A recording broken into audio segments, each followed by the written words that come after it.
¿Qué tal? ¿Cómo están? Muy buenas noches. Bienvenidos, bienvenidas a esta edición de AM de miércoles a través de Noticias Paraguay. 9 de la noche con un minuto, 25 grados de temperatura. Hoy, así como decía Pati Vargas, vamos a desarrollar dos temas. Uno de ellos tiene que ver con el operativo Berilo. ¿Es posible que muera definitivamente la causa o es un extremo improbable realmente? Le vamos a preguntar a la fiscala del caso, a Lorena Ledesma, aunque no fue quien terminó siendo cuestionada por no haber presentado supuestamente con la acusación todo el caudal probatorio. En ese momento había sido recusada, pero como quien es la titular de la causa, quien conoce a fondo la causa, queremos preguntarle a ella. Y después, este caso que explotó en la Facultad de Derecho de la Universidad Nacional de Asunción, muy parecido al caso que se dio en la Universidad Católica. Vamos a dar detalles porque también ocurrió en la Católica. Un profesor se había cruzado con un alumno que nunca había pasado su materia, le vio, le saludó, le dijo: profe, estoy a punto de egresar. Pero ¿cómo voy a egresar si es que no pasó mi materia y soy el único docente de esa cátedra? Ahí explotaba aquel caso conocido como el de los compranotas de la Universidad Católica. ¿Qué pasa? También en la Facultad de Derecho de la Universidad Nacional de Asunción vamos a tener a ambos sectores, la profesora denunciante y algunos de los alumnos que quieren hacer una especie de réplica a esta situación. ¿Cómo te va, Enrique? Buenas noches. Hola, Santi, buenas noches. Mi saludo también a toda la teleaudiencia. Bueno, es uno de esos programas que a mí me gustan porque es para entender algo que ya está en el debate, pero que suele ser un poco complicado. Bueno, nosotros vamos a volver atrás y explicar desde el principio, ¿verdad? ¿Qué es lo que está pasando con el caso de Cucho Cabañas? ¿Por qué se habló de que él podría quedar en libertad? ¿Por qué podría estar tal vez a punto de morir de vuelta? Uno de los casos más emblemáticos de los últimos tiempos. Esta mañana decía Estela Rugía en Monumental, es un caso que tiene un valor tan grande por el hecho de que se desmanteló una red completa, el paquete completo en cuanto a la narcopolítica, sí, donde aparece el político involucrado, donde aparece el capo narco involucrado, donde aparecen policías, donde aparecen integrantes de la fiscalía. O sea, un esquema completo que se desmorona y se mata y van a la cárcel directamente los protagonistas. Bueno, puede que queden en libertad y puede que un caso histórico por lo positivo de haber desmantelado la estructura entera quede como algo histórico en lo negativo, porque de vuelta se logre la impunidad a pesar de las evidencias que se han presentado. Bueno, vamos a entender esta noche por qué puede que muera el caso Berilo, qué es lo que está pasando con Cucho Cabañas y después saber qué es lo que va a pasar ahora. ¿Cómo se puede hacer para solucionar, si es que hay una solución posible a este tema? Y sobre todo, Enrique, por una razón. Este es un país donde la impunidad histórica que tuvieron los corruptos hace que desconfiemos de todo y de todos. Nos pasamos desconfiando, además de ser una característica de cualquier persona que está ligada a la investigación o que se dedica al periodismo, la desconfianza es hasta una fuente de trabajo, por llamarle de alguna manera, porque a partir de ahí nacen sospechas para ciertas investigaciones. Sospechas que hoy, cuando se plantea el caso de Berilo y qué pudo haber pasado, y nos dicen, no, en realidad no se presentó todo el caudal probatorio que había que presentar en el momento de la acusación. Y uno se pone a pensar y mira las redes sociales, hay mucha gente que dice, che, pero esto parece más que nada una especie de plato servido para que muera la causa. Sobre todo, una causa que creo que nos genera mucha sorpresa, porque es una de esas pocas donde, bien decías, si no la única, donde el Ministerio Público metió la mano donde habitualmente no se suele meter. Así mismo. La política. Sí. Y con alguien que está vinculado políticamente al partido y al movimiento de gobierno. Entonces termina siendo hasta mucho más temerario. Las sospechas pueden venir cuando uno se traspola a una fiscalía, digo como institución, genuflexa en muchísimas causas. Exacto. O sea, hoy me hago cargo, la fiscalía de Sandra Quiñones muestra un grado de genuflexión respecto a un montón de causas, donde claramente no se mueve, salvo que le vengan desde Brasil o desde Estados Unidos a decir, en tu país está pasando eso. Ya pillamos todo. Tomá, ya esa es la causa cerrada. Sí. Entonces, ¿será que puedes enviar a algún fiscal que se pueda ir a mirar y que nos diga Brasil qué es lo que vio en Paraguay? Exacto. Cuando pensamos desde esa perspectiva decimos, che, acá la sensación que queda es que le están dando una manazo a esta gente como para que salga de una causa, hasta de una forma infantil. Pero repito, eso otra vez entra en conflicto cuando nos encontramos con que esta causa en particular fue probablemente una de las pocas causas en las que se terminó metiendo, no con la cadena logística de la droga, sino con quienes podían estar apadrinando políticamente la causa. Claro, con los capos. O sea, con la estructura principal, con audios de por medio, con estrategias de comunicación inclusive. No se olviden que nosotros nos enterábamos de, para muchos, la existencia de un diputado que se llama Ulises Quintana, que era muy conocido en el este del país, pero hacia acá no tanto, cuando aparece un tuit de la Senat que dice: estamos buscando a este diputado porque tiene una camioneta que es evidencia del narcotráfico. O sea, así de estratégico fue lo que hizo la Senat, así fue lo que hizo la Fiscalía. La Senat también, que tuvo una participación importante en aquel caso en ese momento. Entonces era como, che, se daba un mensaje. Ulises Quintana era un diputado nuevito en esta historia. Cucho Cabañas no sabemos de quién era. Después nos enteramos que había sido, él tomó ya una estructura narco que ya había caído tiempo atrás. Aparecen unos policías, va a la cárcel este hombre, ¿verdad? El presidente de la República sale y dice, habla al respecto, yo creo que un mensaje antes, viendo una película que tiene relación con temas de narcotráfico, justo un día antes, él sale a hablar, aclara sobre una imagen que apareció, o sea, se movió demasiado porque era un mensaje muy importante. A partir de ahí cayeron otras cosas que ya no nos sorprendieron tanto, por más que siguen impactando. El caso de González Daer, el caso de Javier Díaz Verón, el caso de Ramón González Daer. O sea, fueron cayendo políticos, Víctor Bogado, gente que parecía intocable, que vino después de este. Este fue como el gran caso. Sí.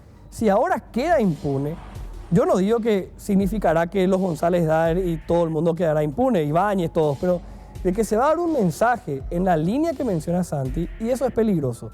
Una fiscalía que ahora está siendo cuestionada por nunca haber visto lo que había sido, hacía la Tarragó, que era una lavadora de dinero y quería comercializar cocaína a Estados Unidos, y lo que hacía Messer con cárteles acá. O sea, esa fiscalía no vio nada de eso. El mensaje acá sí es que hubo un error realmente, que permita la liberación del mayor caso que destapó toda la olla. Podría permitirnos a nosotros, los mal pensados, pensar mal. Preparamos un informe respecto a esto antes de conversar con la fiscal del caso, Lorena Ledesma. Escuchemos parte de lo que dice este informe. 4 meses duró la libertad de Ulises Quintana tras haber pasado los últimos 10 en prisión. El pasado viernes, la jueza Alicia Pedroso resolvió enviarlo nuevamente al parlamentario colorado a Viñascué, porque, según argumentó, existe peligro latente de fuga. Quintana se encuentra procesado por lavado de dinero, asociación criminal y narcotráfico.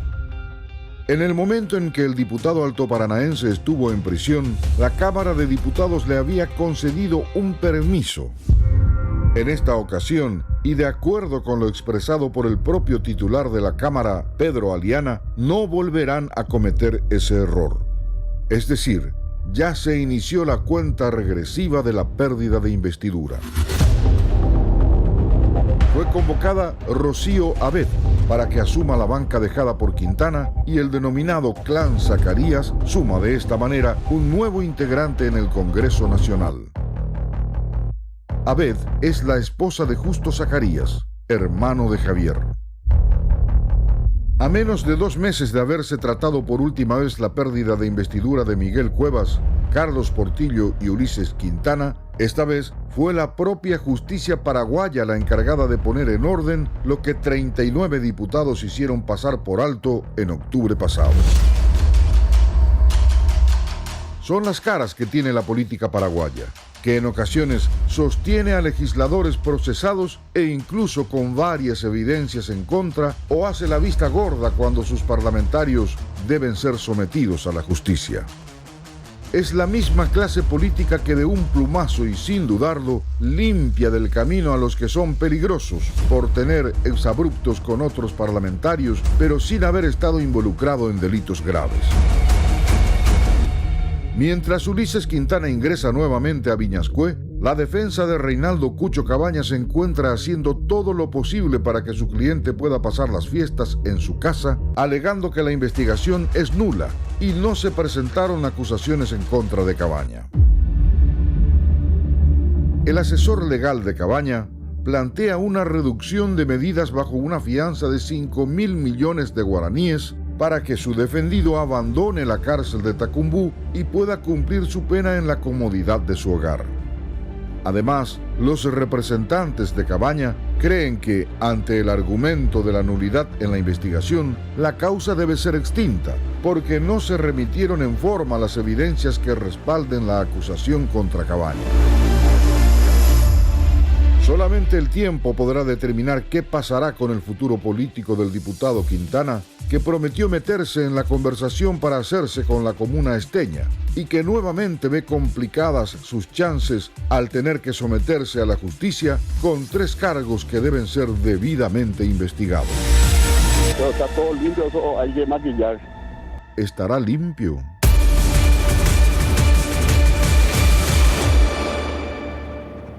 Y esta es la causa sobre la que queremos hablar en breve, a la vuelta de la pausa, con la fiscal Lorena Ledesma, quien ya está con nosotros. 21:19, estamos en vivo a través de NPI y queremos entender qué es lo que pasa con la causa de Reinaldo Javier Cabaña, con el operativo Berilo en particular. Hemos escuchado en radio al doctor Pedro Wilson Marinoni, que integra el tribunal que finalmente decidió otorgar un plazo de 10 días a la Fiscalía General del Estado para que subsane lo que él considera fue un error por parte del Ministerio Público al no haber presentado todas las pruebas con la acusación en el plazo que tenía que presentar. Y también hemos conversado con el abogado Pedro Wilson Marinoni. Él cree que esta causa debe extinguirse a raíz de esta situación que se presentó por el camino. Entonces, hoy nos resta tener la versión del Ministerio Público en la palabra de la principal investigadora del operativo Berilo, que es la fiscal Lorena Ledesma. Aunque hay que hacer esta acotación, me va a corregir si estoy equivocado, en el momento en el que había que hacer el requerimiento conclusivo, que había que entregar la acusación, ella estaba recusada y tuvo que tomar otro fiscal ese momento del proceso, digamos, por hablar mal y pronto. Hola, doctora, ¿cómo estás? Gracias por acompañarnos. Buenas noches, ¿cómo están? ¿Te enteraste? ¿Te sorprendiste? ¿Ya sabías que esto iba a pasar porque te habías dado cuenta que algún error se cometió o a vos te sorprende lo que decidió el tribunal respecto a una acusación que supuestamente no fue con todo el caudal probatorio que debía ir? Pasa que la historia no está contada como ocurrió. El Ministerio Público presentó la acusación y ofreció las evidencias. Lo que cuestiona es la recepción material de esas evidencias. Eso es lo que cuestiona la Cámara y en el plazo. Pero ese ofrecimiento y esa individualización de la prueba está con la acusación y se inició la recepción de la prueba, primero del cuaderno fiscal, después de los documentos.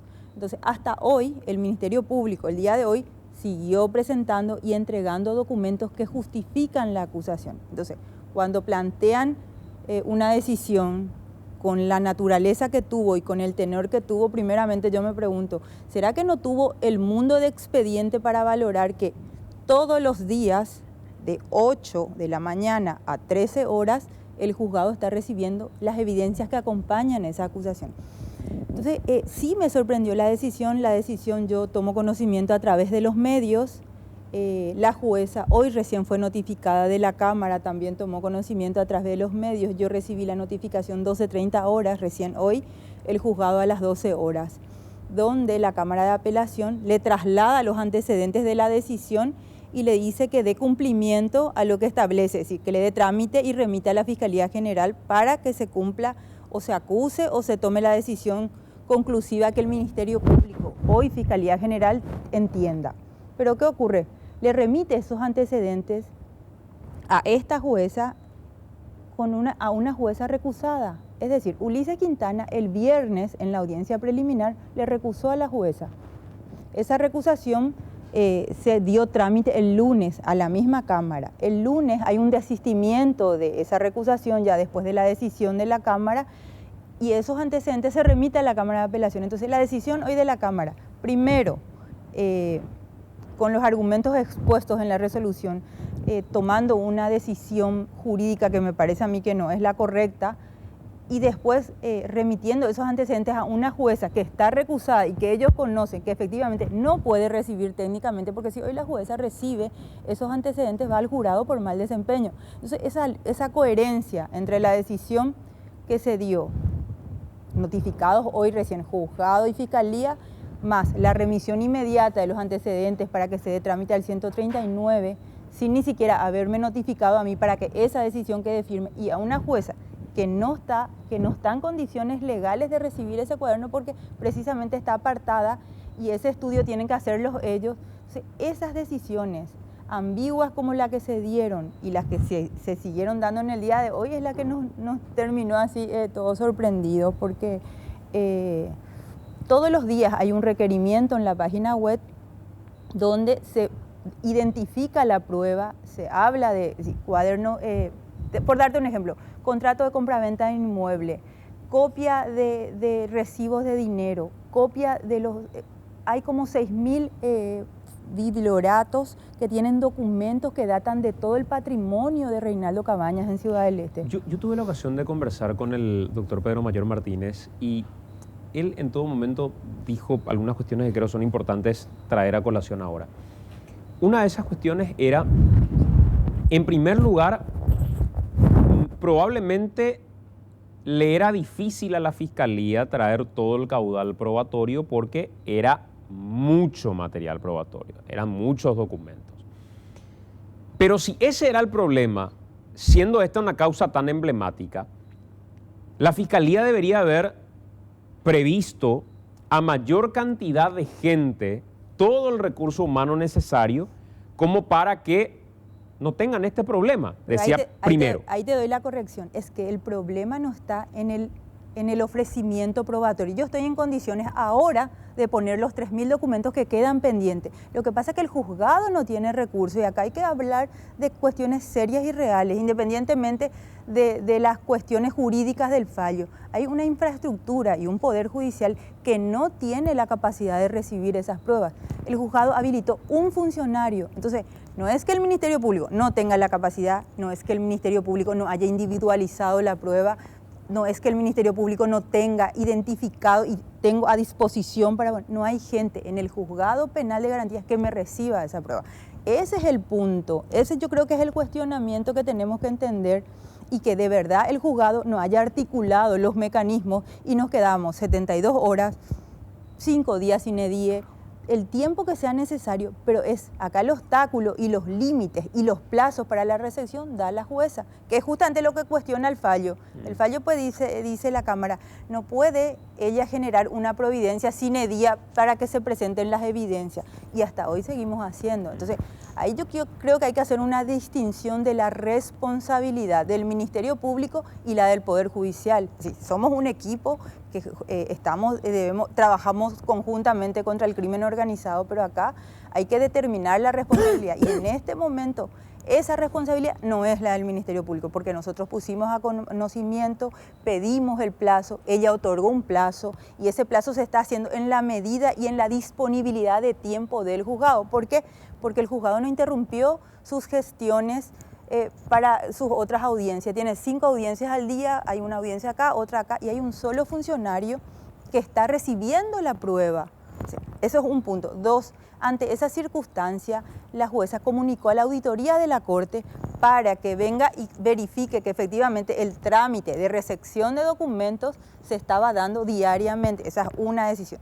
La siguiente decisión que hace la jueza, y ahí es donde yo disiento un poco, porque para que las nulidades operen y para que estos vicios se den, debe haber una afectación a principios muy importantes como el ejercicio de la defensa. Acá la defensa no puede cuestionar, que es todavía lo que no fundamentó el fallo, cuál es el principio que violó esa disposición, qué es lo que cuestionan o dónde se agravió la defensa para decir que esto le generó un agravio que sea irreparable y que tomen una decisión jurídica como la que tomó la Cámara al analizar una cuestión que es propia de la audiencia preliminar. Porque la Cámara dice, la acusación tiene forma y tiempo. Presentaste, Lorena, en tiempo. En cuanto a la forma, es la que nosotros disentimos en la presentación. Pero ese es un punto de discusión de la audiencia preliminar. En este momento, vedada la Cámara. Y en esa línea, lo que decía Pedro Mayor Martínez, que fue el único con el que pudo hablar realmente, hoy de hecho lo invitamos también, pero tenía otras actividades y ya no pudo venir, se entiende. Decía él, si era imposible que puedan gerenciar todos los recursos para poder traer esas pruebas, o si vos sumás el elemento que no es la fiscalía, sino que es el juzgado. Y ahí donde yo te planteo. Quiero cerrar esto. Ajá. Decía, lo que nosotros reclamamos es que ni siquiera hayan individualizado, esta es la prueba, y si no la tenemos, esa prueba está en este lugar, en esta oficina en particular. Eso dijo Pedro Mayor. Eso nos dijo al aire.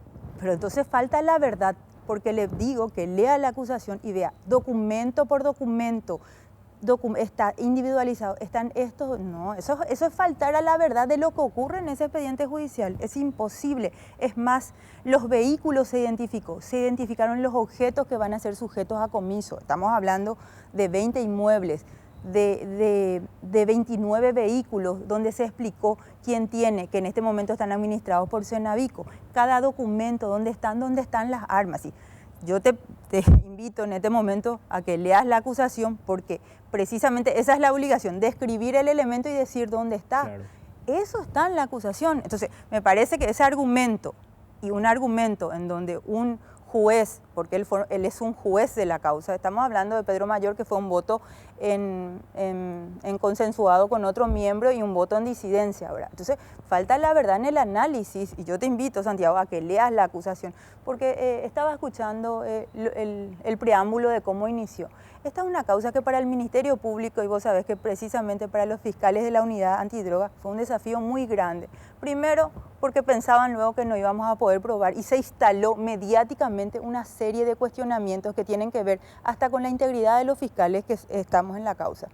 Entonces yo creo que la complejidad, el dinamismo que tuvo, los recursos que se investigaron y todo el apoyo, porque acá yo quiero resaltar el apoyo de la Fiscalía General. A mí me desafectaron de todas mis otras causas para que yo pueda avanzar en esta investigación. Entonces, hablar y decir que el Ministerio Público no indicó la prueba, no identificó la prueba, no acompañó la acusación, falta objetivamente a lo que realmente ocurrió en ese expediente. Y por otro lado, vamos haciendo una transición de tiempo. ¿Cuál es el agravio? La jueza le comunica a la defensa y a todos los y dice, pueden venir a participar en la recepción y vean qué estamos haciendo. Es decir, acá no estamos hablando de una causa de robo agravado donde te dan un plazo literal de 48 horas y vos tenés un acusado y tenés probablemente un arma de fuego. Acá estamos hablando de 6.000 documentos papel, solamente papel. Estamos hablando de una carpeta fiscal que tiene 91 tomos, cada tomo tiene 2.200 hojas. Esa recepción luego es muy burocrática también, independientemente de las cuestiones. Entonces, yo quiero dejar en claro que el Ministerio Público puso a disposición, comunicó, es más, pedimos un plazo, se informó que el plazo no alcanzaba, por eso la jueza abre un plazo. Ella entendió que evidentemente al verificar la acusación, la cantidad de elementos probatorios que fueron ofrecidos son humanamente imposibles de recepcionar. Entonces, este análisis, y ahí donde yo digo, cuestiono el fallo, técnicamente seguramente que vamos a cuestionarlo también, ¿verdad? Pero falta a la verdad de lo que ocurrió en ese expediente, y me parece que endilgar o querer poner en dudas o cuestionar una investigación como la que tiene y donde están tantas personas esperando una respuesta, porque esta causa tiene 40 imputados y cuanto más rápido podamos hacer la diligencia o podamos presentar, y por un respeto a los plazos procesales de los acusados, porque hay muchas personas que hoy también tienen que ser apartadas de esta causa.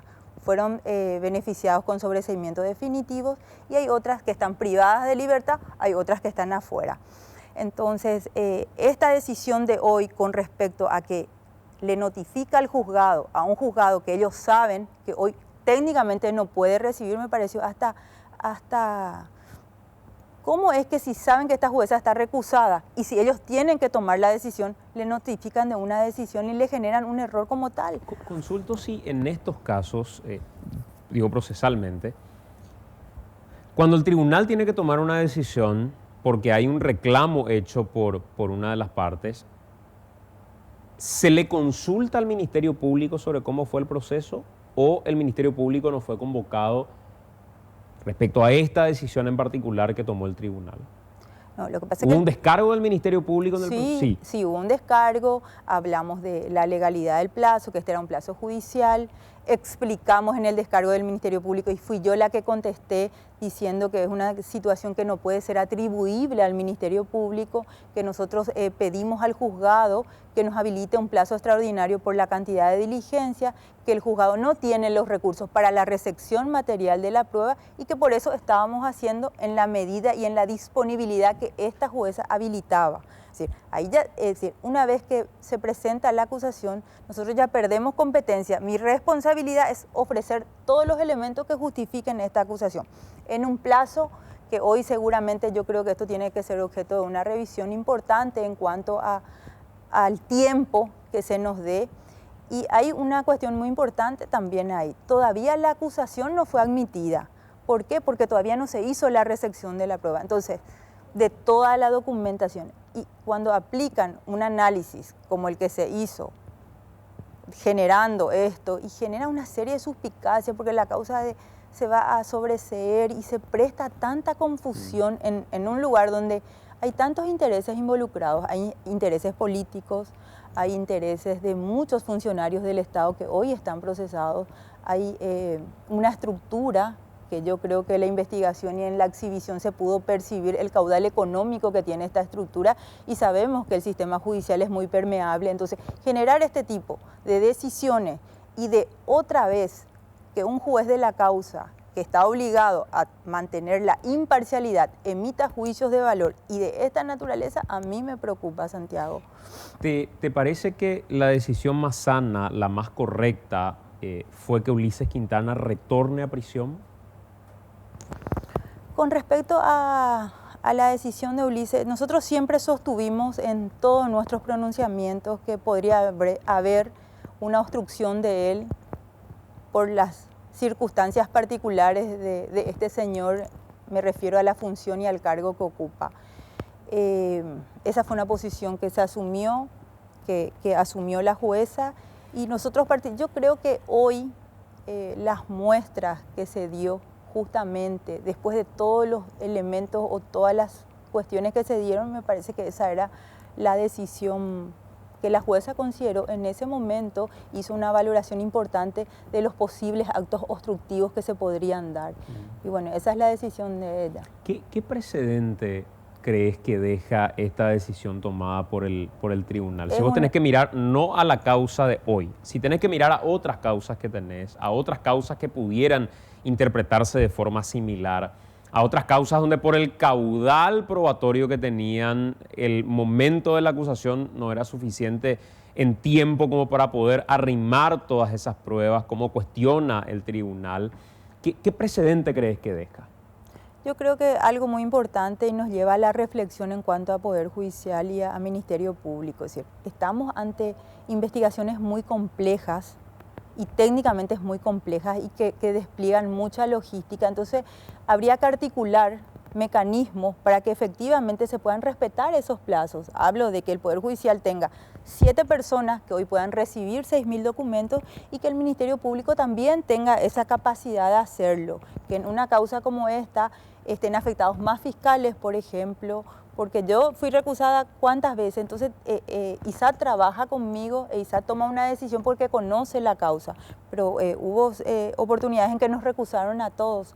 Entonces, eso por un lado, y por otro lado, yo creo que hay elementos probatorios porque el sistema es un sistema acusatorio, el fiscal tiene que tener un elemento, así estaba diseñado inicialmente, hoy nomás todo se escritura otra vez, estaba diseñado para decir, tengo tantos elementos contra Santiago González por estos hechos y esta es la prueba, identifico y se dan.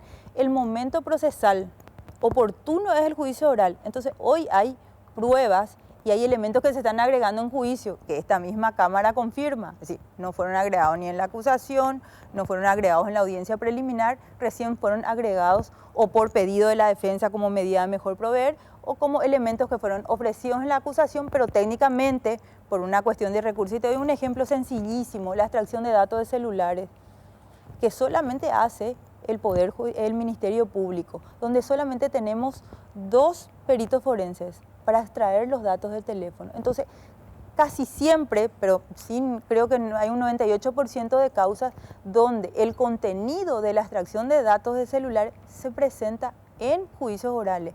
Y ahí se sabe, con este análisis de hoy, la Cámara tiene que finalmente generar la nulidad de todas esas decisiones. Cuando decís que hoy se ciernen dudas sobre la causa, que esto genera un cierto grado de sospecha de muchos, es una causa que de por sí ya generó un montón de comentarios por el camino, hablando incluso de la reputación de quienes investigaban y de un montón de otras cosas. Una de las personas a las que se puso en esa línea de sospecha es el fiscal Isaac Ferreira. Y mucha gente llevaba el análisis. Yo honestamente no lo conozco a Isaac Ferreira, pero las veces que tuve la posibilidad de hablar con él, no sentía, y creo ser una persona intuitiva, puedo equivocarme, pero creo ser una persona intuitiva, no sentía que esté hablando con algún fiscal que tenga ganas de hacer mal las cosas o que eventualmente sea deshonesto, creo. Pero cuando ciertos elementos se dan, muchos aprovechan y dicen, no, pero este es el mismo fiscal que el otro día allanó de forma equivocada una casa y seguro luego es el mismo fiscal que ahora hizo todo como para dejarlo libre a Cucho Cabañas y compañía. Vos lo conocés a Isaac Ferreira. No estabas en ese momento como la fiscal que tenía que presentar la acusación porque fuiste recusada, pero confías plenamente en su trabajo. Absolutamente. Absolutamente. Creo que es una de las personas más íntegras que tiene hoy la unidad antidroga, la más comprometida en su trabajo. Y tampoco esta situación, por eso que yo hablo del enfoque equivocado que se dio a esta situación y donde dicen que el Ministerio Público es el que no presentó la prueba. Entonces ahí se presta a suspicacia porque generaría una nulidad, una falta de acusación y esa no es la realidad histórica de lo que ocurrió. Entonces, yo creo que Isaac, por eso te dije al inicio, Isaac es una de las personas que más conoce la causa porque desde el inicio está conmigo trabajando, trabajamos juntos, absolutamente. Tiene toda mi confianza. Fiscal, por último, solo un comentario. De todas las veces que te tuvimos, creo que nadie podría dudar del carácter, porque el carácter le lleva a uno a realizar este tipo de trabajos y meterse hasta con el que probablemente incomode meterse. Pero siento que de todas las ocasiones que te tuvimos, esta es la ocasión en la que tenés la sangre más hervida. Se te siente como que indignada con la decisión que se tomó. Nivel de indignación que ni siquiera sentía cuando decían, no, esta es una persecución de Lorena Ledesma porque está buscando el mismo protagonismo que buscaron otros para ganar, escalar y buscar algún mejor lugar en el Ministerio Público. Ni eso da la sensación que te hervía la sangre. Pero esto sí, ¿por qué? Porque faltan a la verdad en la argumentación. Eso me pone de esta forma. Porque no es así, porque las evidencias están puestas por una cuestión de una recepción material del documento que no puede ser imputable nunca al Ministerio Público, incluso ni a la jueza, porque realmente no tiene recursos. Entonces, faltar a la verdad y que eso otra vez forme parte de toda la comidilla de cuestiones ya que se dieron con respecto a mi integridad, a la integridad de Isaac, a mi honorabilidad, al grupo de personas que trabajó en la investigación. No te olvides que acá ya creo que cuando los argumentos jurídicos no eran suficientes empezaron a difamar, empezaron a calumniar, empezaron a generar denuncias penales con respecto a eventos que ocurrieron en Ciudad del Este, en los allanamientos. Entonces, hay opiniones que yo nunca salí a defender en las redes, incluso cuestiones que tienen que ver un poco con la honorabilidad de mi trabajo, pero esta circunstancia en donde, en una causa, cuando les escuchaba a ustedes y describían el alcance que tiene y la transición que hicimos después, porque hablar de una investigación de inyección de capital proveniente del narcotráfico en causas, identificar a esas personas y llevarlo a juicio con una acusación. Entonces creo que estamos hablando de un trabajo tan importante, con muchos precedentes a nivel de país luego, porque no tenemos, si tenemos una ley de control financiero en cuanto a los recursos que se utilizan en la política, tampoco se implementan. Es decir, esta es una causa que nos permitió hacer una transición en muchas cuestiones que tienen que ver con el orden jurídico de cómo se acceden o cómo se sustentan las campañas. Yo creo que hubo un antes y un después, porque es un cuestionamiento que nunca se le hizo a las autoridades, que expliquen cuáles son los fondos que utilizaron. Incluso, no te olvides que cuando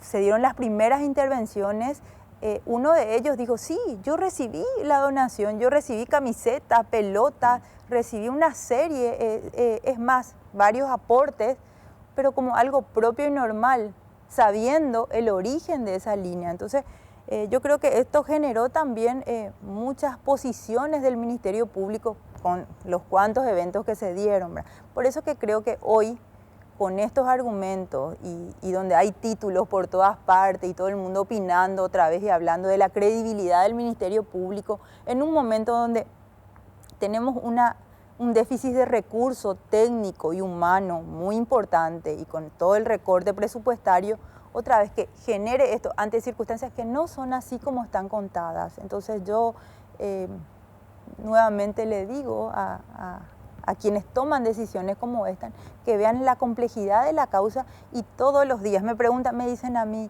Lorena, ¿y cómo vos no advertiste que estaba ocurriendo esto, que el juzgado no te estaba recibiendo las evidencias? Eso no es cierto. Cada día hay una nota en la web, y eso saben todas las partes, donde se informa que la documental ofrecida en la acusación como documental número 729, estoy acompañando y voy describiendo. Y hablo de un dossier de documentos que yo te envié, Santiago, para mostrarte.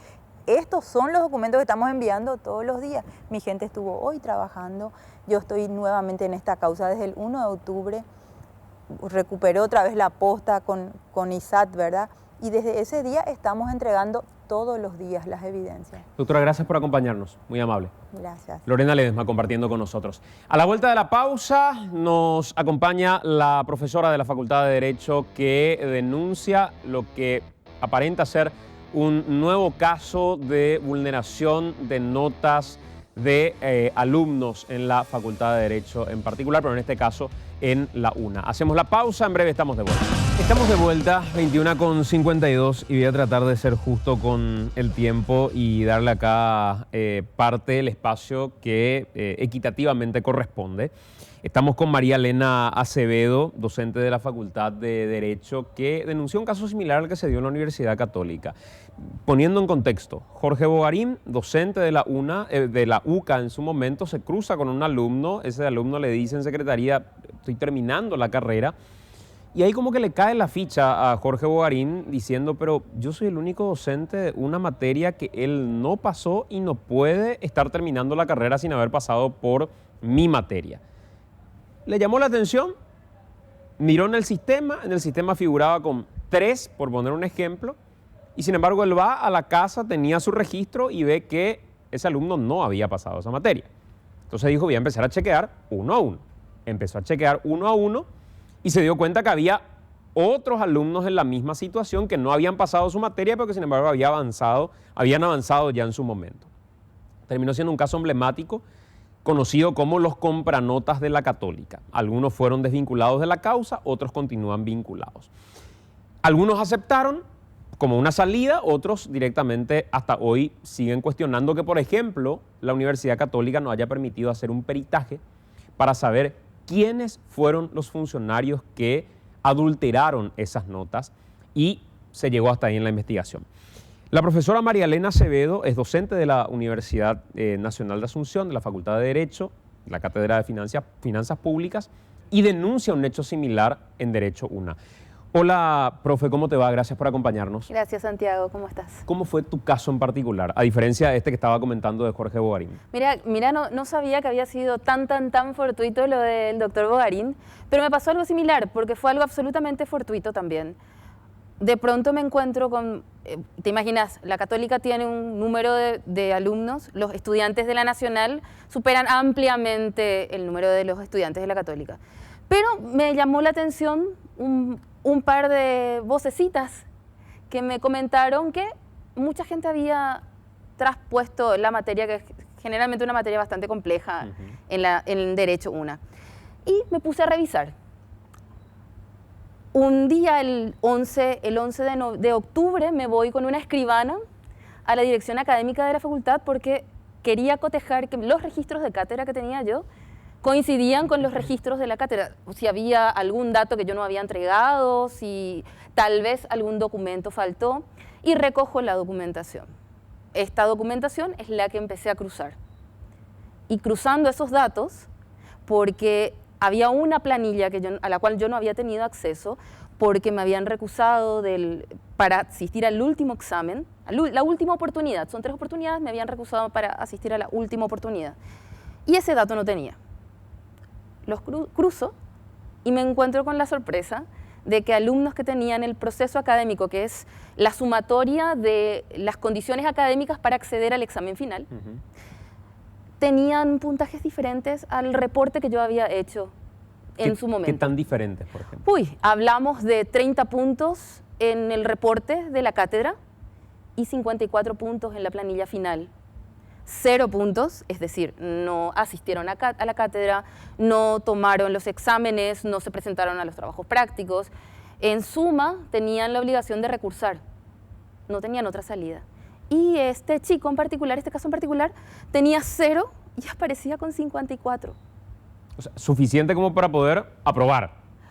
Sí, tampoco tan holgadamente, pero suficiente. No, más que suficiente, porque para el proceso académico el límite, el techo, son 60 puntos. Okay. Alguien que tiene 51 puntos de proceso académico, que no es la nota final, es el proceso académico para llegar a la nota final, tiene la chance de tener 5. Un chico que no supera los 30 puntos no tiene acceso siquiera a la habilitación para llegar al examen final. Con lo cual, los 54 puntos aseguraban que tan solo necesitaban que 6 puntos para llegar a 60, que es 2, aprobado. Y estos chicos efectivamente aprobaron. Pero sí era gente que, según, siempre en la base del supuesto, era gente que solo había realizado la adulteración de estos puntajes para el proceso. Solo el proceso académico, ojo, solo el proceso académico. ¿Por qué? Porque los profesores, cuando van al examen final, a las 3 oportunidades, reciben de la facultad una planilla donde está identificado el proceso académico sobre el cual deben realizar la calificación, es decir, deben sumar los puntos del examen de ese chico, ¿sí? Ellos confían, ese es en teoría el puntaje que el profesor le asignó o que obtuvieron los alumnos durante el proceso académico. Claro. Con lo cual, en puridad, solamente tienen ese dato, no tienen otros datos. Y si es un profesor que no es de la cátedra, no tiene la chance de cotejar. De hecho, es un acto de fe. Ahora, quiero creer que solamente este caso, que no me voy a encontrar con más, no obstante voy a buscar, no obstante estoy revisando, pero uno recibe con la confianza que ese es un instrumento público, que tiene todas las condiciones de validez, de suficiencia, de completitud, para que el profesor que toma el examen final pueda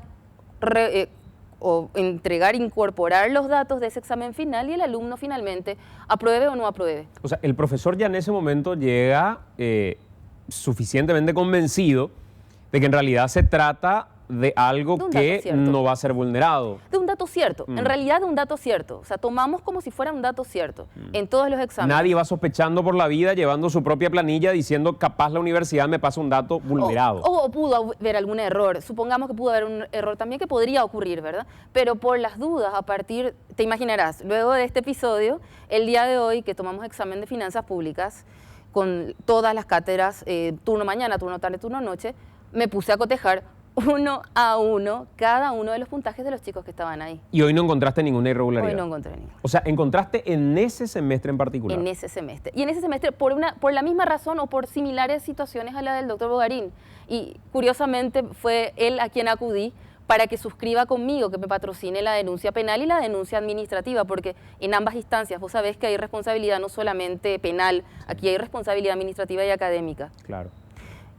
Con lo cual uno se encuentra con la sorpresa de que confían que sea así, y yo espero que esta situación dinamice un montón de mecanismos internos dentro de la facultad, de suerte a si hay vulnerabilidades, porque esto da cuenta de una vulneración o que hay vulnerabilidad, este tipo de situaciones no se repita. Y hoy, después de haber visto que no se trataba de un solo caso, había más casos, y decís, vas a seguir investigando para ver si hay más casos de los que encontraste hasta ahora, porque solamente viste un 2018. semestre, 2018 en particular. ¿Tenés alguna sospecha sobre el por qué pudo haber sido este semestre en particular?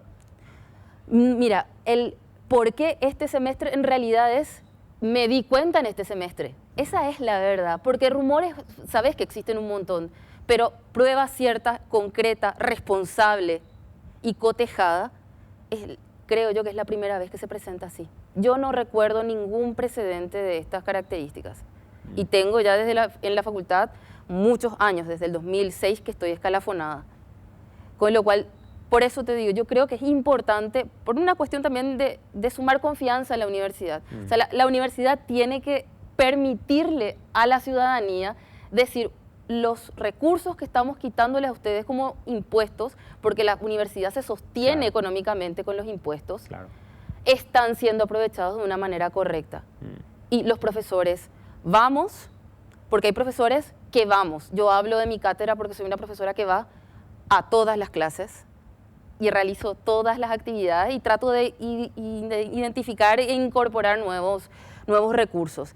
Pero sí que hay que ser responsable con lo que hacemos. O sea, el docente está comprometido o debe estar comprometido, en mi caso lo estoy, debe estar comprometido con lo que arroja al sistema, porque estamos arrojando no solamente profesionales que van a litigar, estamos arrojando fiscales, jueces, ministros de la Corte, personas que van a llevar el destino del país tal vez. Claro. Entonces no es una cuestión menor. Y hablar de vulnerabilidades, de la confianza, desde lo pequeño, porque es un pequeño ecosistema.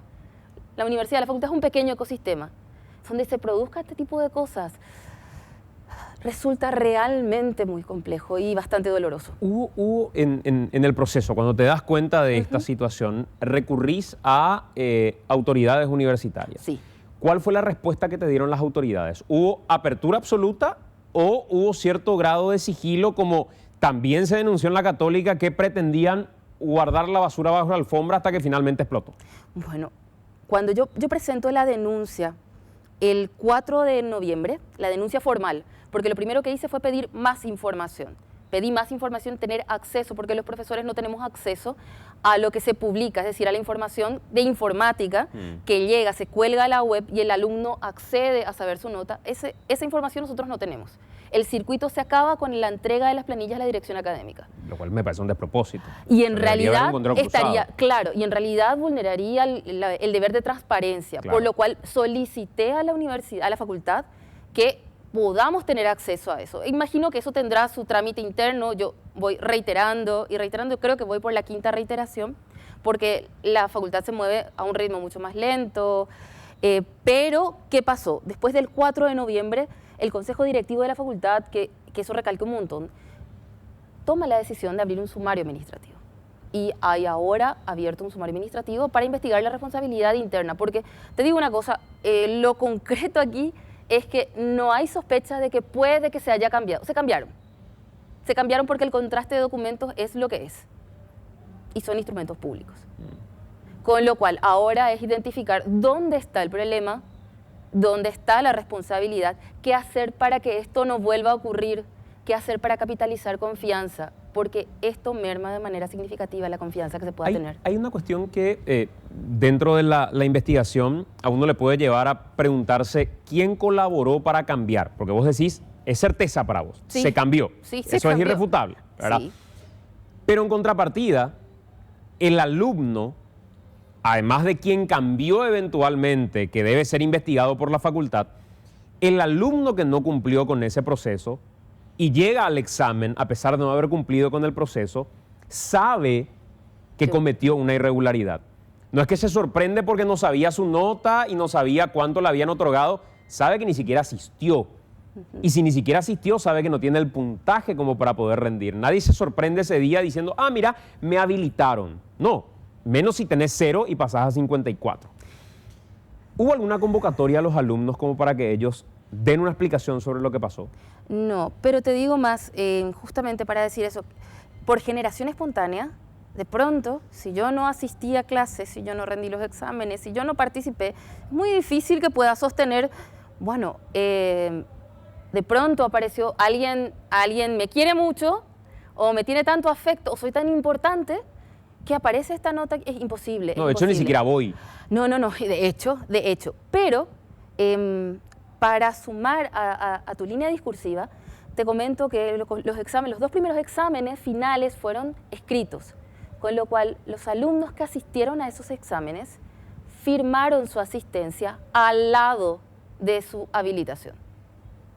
Es decir, es muy difícil sostener que no sabían que esa era su habilitación y luego se encuentran con una cosa. Es muy difícil sostener, pero el grado de participación, vos sabés, o sea, el responsable no es solamente el autor material, es el autor moral, el cómplice, el encubridor o aquel que se haya aprovechado de una situación como esa. Y eso tiene que dilucidarse, porque eso le debemos a la ciudadanía, le debemos a la facultad, y más aún, nosotros somos personas de derecho. ¿Cómo se entiende que personas que están formándose en el derecho se comporten de una manera así? ¿Cómo? ¿Escuchaste el descargo de los estudiantes respecto a qué es lo que dicen? ¿Escuchaste alguno de ellos? ¿Tenés alguna respuesta al descargo que ellos hicieron? ¿Hablaron de recusaciones? ¿Hablaron de...? Ajá. Entre las muchas cosas que escuché, pero todas informales, porque realmente, más allá de todo lo que podamos opinar, decir, o vos o yo, en esta instancia, o hablando normalmente, el lugar donde se debe tratar eso es en la instancia de la denuncia penal y en la instancia administrativa donde se está dilucidando. Entre las cosas que decían, por ejemplo, yo ya no tenía ningún tipo de participación porque me habían recusado, y en realidad el proceso académico es un instrumento que se obtiene al terminar el semestre y debe replicarse a lo largo de todas las oportunidades de examen. Con lo cual, siendo yo no soy la titular de cátedra porque no hay cargo de titular ni de adjunto en mi cátedra, solo soy asistente porque nunca se abrió el concurso, aunque soy doctora en Derecho. Pero soy la jefa de cátedra porque no hay nadie más, con lo cual solamente mi firma permite la modificación de procesos académicos, solamente, con lo cual es imposible que un proceso de 0 mágicamente se torne 54 o uno de 30 se torne 54. Profesora, gracias por acompañarnos, muy amable. A vos. Hacemos nosotros la pausa. A la vuelta de la pausa nos acompaña Juan Pablo Cáceres, estudiante de Derecho, para dar la otra versión en esta historia. ¿Cuántos alumnos hasta ahora los investiga? 10 alumnos. Hacemos la pausa, en breve estamos de vuelta. 22:12 minutos. Arranco haciendo esta aclaración. Voy a dejar pendiente conversar con la contraparte directa de esta historia porque la persona que nos visita acá no es una persona que está involucrada directamente en la denuncia hecha por la profesora María Elena Acevedo. Yo quiero hablar con los protagonistas, o sea, quiero hablar con las dos partes. No quiero hablar con actores de reparto ni con gente que tiene cuestiones colaterales en medio de esta historia. Entonces voy a dejar como una tarea de producción también hablar con la gente para que después nadie diga no nos dieron la posibilidad de hablar. La persona que nos visita hoy, Juan Pablo Cáceres, es estudiante, dice él que se sintió aludido en algún momento con relación a una declaración de María Elena Acevedo, que dijo que la recusación planteada por él o por ellos, que son de otro semestre, guarda relación con la denuncia hecha por el tema de las notas y compañía. Entonces, hecha esta aclaración, mi reclamo es hablar con los involucrados, que hablen, que digan lo que tienen que decir, pues además es un derecho. Y diría que hasta es una obligación cuando se trata de una universidad pública, que pagamos todos con nuestro bolsillo. Juan Pablo Cáceres, ¿cómo estás? Gracias por acompañarnos. Buenas noches, Santiago, y a la audiencia. Antes que nada, hacer la aclaración, de que recibí la invitación de la producción. Sí, no, yo hago mi aclaración porque en función a la audiencia y vos estás invitado, por eso estás en este programa. Claro. Entonces, ¿Cuál es la razón por la que vos te sentís aludido en las declaraciones hechas por Marielena Acevedo? antes de empezar un poco por ese tema, yo quisiera hacer una aclaración a toda la opinión pública sobre todo y a las personas que no forman parte de este. Son cosas muy distintas. La denuncia penal realizada por la docente Marielena Acevedo y la recusación planteada por mi curso, por mi grupo de compañeros en su contra. Son dos cosas muy distintas y quería dejar en claro eso para que se pueda entender en el contexto. ¿Vos sos de del otro procedimiento. curso? Esta recusación se planteó con motivos fundamentados, respaldados, que tengo aquí a mano, ¿verdad? La docente había dado una entrevista, yo no sé si se puede decir el canal, Sin problema, no importa. el periodista Luis Vareiro, Sí. había dicho, se había tocado el tema, ella mencionó en una parte que la recusación que se plantea en este año lectivo 2019, totalmente distinto al 2018, es una recusación con un fin extorsivo. ¿Por qué claramente nosotros nos sentimos aludidos? Porque aquellas personas que recusamos recibimos el adjetivo de extorsionadores.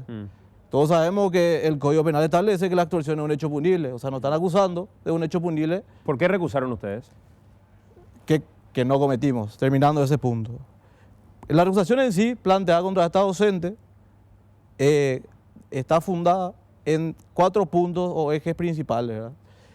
El rectorado de la Universidad Nacional de Asunción, a través del Consejo Superior Universitario, con resolución emanada del mismo, dicta la resolución de llevar a paro académico y administrativo por el tema del incremento salarial de los docentes. ¿Qué pasa? En esta fecha no se pueden llevar a cabo ningún tipo de actividades académicas, ni en la facultad ni en ningún otro recinto. Sí. El trabajo práctico es un requisito fundamental para llevar adelante la materia y poder asignar el puntaje mínimo y pasar la materia. Asignó trabajo práctico y llevó a cabo la exposición de trabajo práctico en un supermercado. ¿Cómo en un aledaño. supermercado? Un supermercado que es Casa Rica, que se encuentra en Molas López, conocerá seguramente, cerca de la facultad. ¿Qué significa esto? Que llevó una actividad académica a un lugar ajeno a la institución o ajena a la dependencia de la institución. El reglamento es claro en ese sentido de la Facultad de Derecho y dice que para que se lleve a cabo una actividad académica fuera de la institución debe tener permiso de la dirección académica o del decano. No obra constancia absoluta ninguna de que haya sido realizado el pedido. Llevó al supermercado en la misma fecha en que la universidad estaba en paro. Estaba en paro. Y no solamente una vez, lo hizo 2 veces. Entonces, ¿qué significa esto? Que no existe constancia de pedido y mucho menos el permiso para que se pueda llevar a cabo una actividad académica fuera de la institución. Y si me preguntás por qué los alumnos fueron, si era algo irregular, porque esa exposición dependía la asignación del puntaje de trabajo práctico. ¿Y O sea, cuántos alumnos asistieron y cuántos no asistieron? Son grupos. O sea, ¿Cuántos? y son aproximadamente 30 personas. O sea, grupos de 10. Lastimosamente, algunos pudieron y otros no, ¿verdad? 30 personas asistieron y ¿cuántas no? Eso es lo que te estoy diciendo, que son grupos de 10. Sí. Y los grupos de 10, con los integrantes, algunos se fueron y otros por motivos. ¿Cuántos? Aproximadamente 30 personas fueron las que asistieron. ¿Y cuántos no asistieron? Y no asistieron alrededor, por la cantidad que somos, un poco más de 100 personas. Pero no termina ahí. Esta es una de las causales. La siguiente causal es el tema de la falta de equilibrio en la distribución de los puntajes de trabajo práctico. ¿Qué significa esto? Que la docente había al principio del semestre dado la indicación de una forma de trabajo práctico y termina asignando otra forma. ¿A qué me refiero con esto? De forma grupal, una exposición; de forma individual, una entrega que se hizo durante el paro, una vez más, te reitero, en fecha durante el paro, que no se debía haber realizado, no tiene efecto académico. ¿Y esa no es una prerrogativa docente? No, o sea, Es un pedido de la docente, fue un pedido de la docente, pero no correspondía porque, como te digo, estaba... ¿A quién le pide la docente? Al alumno. Fecha establecida de entrega de trabajo práctico. Y No, pero la docente en realidad no le pide al alumno cuándo pone la fecha para presentar un trabajo práctico. Le exige al alumno. Claro, la docente marca un calendario Claro. y dice, esta es la forma y este es el calendario. Bueno, al llevarse a cabo el paro académico, los plazos se suspenden. Vos puedes decir el 2, el 4, el 6, pero si durante el 2 y el 8 está de paro, se suspenden los plazos. Pasando un poco de este punto y terminando con el tema del trabajo práctico, de última y por la premura del tiempo, con el tema del paro y el poco tiempo que queda del semestre, la docente asigna el puntaje de trabajo práctico con una sola pregunta. Es decir, el alumno, perdón que me refiero a usted, Santiago González, alumno de Derecho, 10º semestre, le falta trabajo práctico. Entonces, ¿qué significa? 5 o 10 puntos por una sola pregunta. Y esta pregunta sujeta al error. Si vos no sabes en ese momento o está en blanco, llamarle de alguna manera, y no contestás, no tenés los 10 puntos, no tenés 2, te da 3, 2 o 1 punto, ¿verdad? Y me parece que una sola pregunta no puede ser bajo ningún sentido parámetro para determinar el conocimiento que había adquirido el alumno durante el semestre o el desarrollo que había hecho sobre su trabajo práctico, que era totalmente... Yo diría que esa es una cuestión relativa. Si yo me presento a una mesa en la que tengo que hablar sobre finanzas públicas y el docente me pide definir qué son las finanzas públicas y aunque sea una sola pregunta, yo no soy capaz de definirle, hermano querido, vuelva a otro semestre que usted no tiene nada que hacer en mi materia. Perfecto, es una... El docente que va buscando cuál es la pregunta que sí le puede responder el alumno, ese es el docente del que yo sospecharía, porque me va a sacar a un alumno que ni siquiera es capaz de definirme qué es finanzas públicas, me va a sacar a la calle a que después defina si yo tengo que estar libre o no en una causa en particular. Pero para una evaluación, si yo soy docente, yo no te voy a decir, te voy a notificar, te voy a avisar en una semana, 24 horas, 48, 72, la hora que vos necesites, te voy a decir, mira, fulano de tal, este examen, esta evaluación se va a llevar este día a cabo y tienes que estar preparado para ese día. No, pues eso no tiene que ver con el día. A ver, No, escúchame, mi tipo de querido. pregunta, no, escúchame vos. El tipo de pregunta del trabajo práctico. Un ratito. Quiero terminar con mi idea para poder ordenar. Primero termino yo. El tipo de pregunta que vaya a ser y que sea una especie de mata-mata no tiene nada que ver con el tiempo de preparación. Lo único que falta es que pidan temario de qué es lo que va a preguntar respecto a una materia en particular. Eso es como pasar con fotocopia más o menos. El reglamento establece, mi querido, una forma de asignación de trabajo práctico para usted, para mí y para el resto de los 190. Y el reglamento dice que el docente no puede hacer una pregunta que valga X cantidad de puntos. Mi querido, déjame terminar. Entonces, no, mi pregunta nomás lo que quiero, no estoy entendiendo. El trabajo práctico debe ser de una sola forma para todos. ¿Por qué a Santiago González se le asigna de manera de exposición? ¿Por qué a Juan Pablo Cáceres se le asigna en forma escrita? ¿Y por qué a fulano de tal se le asigna con una sola pregunta? Ese es el motivo. Tu cuestionamiento no es que en una pregunta te eliminen. Tu cuestionamiento es que a otros le hayan planteado de otra forma zafar ese examen. Por eso es que quería decirte que terminar la idea para poder... Sí, pero pasa que tenemos poco tiempo y si das mucha vuelta es muy difícil. Continuando entonces, el siguiente tema a mencionar es el tema más grave, o sea, uno de los más graves, es que la docente lleva a su examen parcial, sus 2 exámenes parciales, a su marido. ¿Y quién es su marido? Es un ingeniero, totalmente ajeno a la institución de la Facultad de Derecho, totalmente ajeno al derecho mismo. Y me imagino, y vos me sabrás responder, Santiago, que ¿qué tiene que hacer un ingeniero en un examen de derecho? ¿Verdad? Que medir, qué sé yo, la medida del aula. ¿Y para qué lo llevó? Ella, la docente, la doctora María Elena Acevedo, dotó a su marido, ajeno a la institución, no figurando escalafón docente ni nada al respecto, de la autoridad de estar como veedor en el examen. ¿Qué significa veedor? Que es el que controla, el que asigna, el que quita. Los exámenes se hacen de algunos en selección múltiple y la respuesta se pone en los gabaritos. No sé si conoces. Estos gabaritos ocurre siempre que por algún error involuntario se coloca mal, se marca mal, entonces se pide a la docente que con una cuestión de excepción se le dé un nuevo gabarito. Entonces este docente no sé ni siquiera si es docente, pero es totalmente ajeno a la institución del derecho. Entonces, es el encargado de dar, de quitar, de decir vos acá, vos allá o vos no. Y no tiene absolutamente... Pero para eso no se requiere de una autorización de la universidad. Exactamente, ahí está, no consta. En todo caso, hubiese pedido antes de que le hubiese llevado a su marido al primer examen parcial el pedido de permiso para que esté ahí, ¿verdad? Entonces, eso no fue solamente en una ocasión, fue en la primera, en el segundo parcial. Y como último punto, el recuperatorio. ¿Qué es recuperatorio? Examen de recuperatorio. Es el examen que se le da al alumno o la posibilidad que se le da al alumno de que si no pudo habilitar con el puntaje mínimo, que es de 30 puntos, hay todos 26, 24, 28, se le da ese examen para que llegue a los 30 puntos, que es el puntaje mínimo establecido.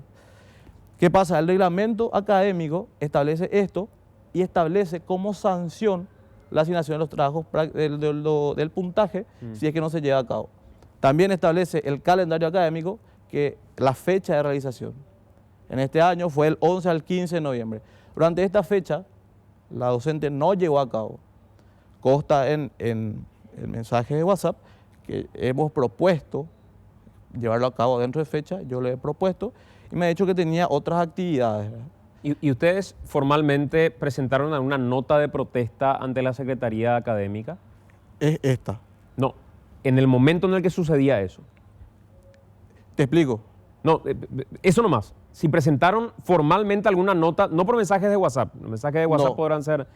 El reglamento prevé la sanción de que si en el periodo de recuperatorio no se lleva a cabo el recuperatorio, de forma automática la dirección académica otorga los 30 puntos. Claro, ¿Y qué significa? Los alumnos afectados por esta cuestión dejaron pasar el plazo, presentaron la nota. Presentaron la nota. Estaban presentadas las notas.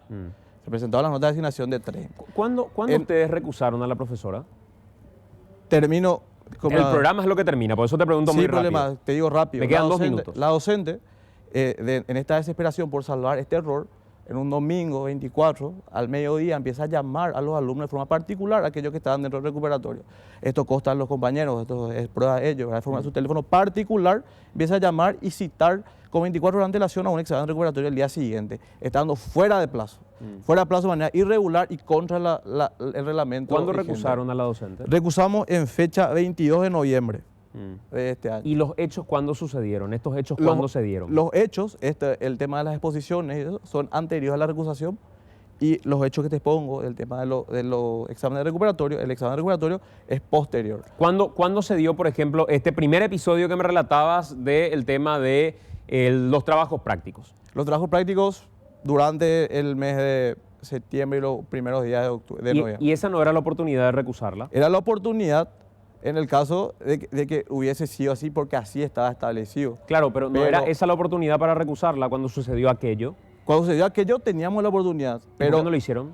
Porque seguía vigente el calendario académico y nosotros teníamos siempre, y costamos, la doctora también da fe de eso, de que siempre estuvo de nuestro lado la buena fe de llevar adelante el semestre sin inconveniente. Claro, pero probablemente ahí lo que dieron ustedes es la oportunidad de que muchos digan, no, si tuvieron la oportunidad de recusar en aquel momento y recusaron recién ahora, resulta que le llevó hasta un ingeniero que no era parte de la universidad, resulta que tomó una prueba oral, una exposición en un supermercado, resulta que no cumplía con los plazos, resulta que, y si en todo eso ustedes ya no aprovecharon para recusarla como debían hacerlo, la sospecha que termina quedando es, ¿por qué lo hacen ahora casualmente que salta el escándalo de las notas? Te respondo por qué. Estos eventos hubieran sido, o lo hicimos, porque hasta la fecha de la presentación de nuestra recusación, la doctora no había presentado la planilla con la cual remitía los puntajes. Es decir, nosotros hasta esa fecha no sabíamos los parámetros de medición del trabajo práctico, los parámetros de medición de la bonificación y los resultados. Claro, pero ya sabían que puso de bebedor a alguien que no debía ir, ya sabían que tomó en medio del paro una exposición en un supermercado. Todo eso ya sabían. Entiendo, mi querido, pero nosotros, eso es lo que yo te reitero otra vez. El mayor quiebre se realizó cuando de forma arbitraria, en la última semana de clase, que fue esta semana, asignó de manera arbitraria, como ya te dije, puntaje de trabajo práctico diferente. O sea, uno va tratando de negociar, de ver cómo solucionar los problemas, siempre con la buena fe de continuar correctamente el semestre. Llegó al punto tal Juan, que no se podía más, ¿verdad? Gracias, Juan, por acompañarnos. Tenemos que irnos. Gracias a todos por estar con nosotros. Nos encontramos el domingo con AAM, con una misión especial de AAM, porque vamos a estar también, por supuesto, ya informando respecto a todo lo que vamos a hacer en los próximos días y gran cobertura de cada cupé que tenemos para el fin de semana. Gracias por acompañarnos. Que tengan buen resto de jornada.